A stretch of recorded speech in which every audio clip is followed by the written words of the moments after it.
Razlika je zaista velika u odnosu na ono što smo do sada imali, na čemu smo do sada letili. Jedna od tih razlika je, da kažemo, ta oprema helikoptera, odnosno instrumenti sami, kao što ste rekli, sa analognim na digitalne. Druga razlika je, dobijamo mnogo i da kažem i u tehničkom i u tehnološkom smislu i sad imamo mogućnost konačno da izvršavamo naše zadatke i ono za što smo namenjeni, a to je borbena upotreba i u dnevnim i u noćnim uslovima i u složenim meteornim uslovima danju i noću. Naravno dobijamo i određen nivo zaštite pošto je helikopter da kažem oklopljen, glavni sistemi, motor, glavni rotor i ostalo, sama kabina, piloti su zaštićeni.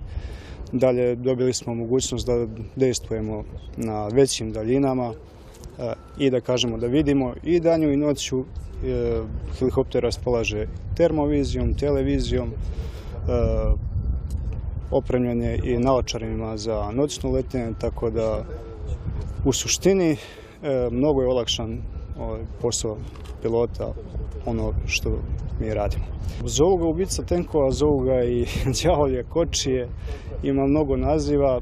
Ja mislim da taj naziv je opravdan upravo iz razloga jer je namenjen prvenstveno za protivoklopnu borbu, znači za uništavanje oklopne borbene tehnike neprijatelja.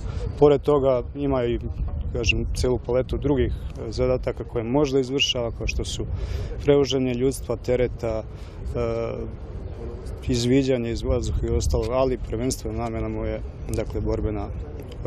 borbena dejstva i uništavanje neprijateljske borbene tehnike.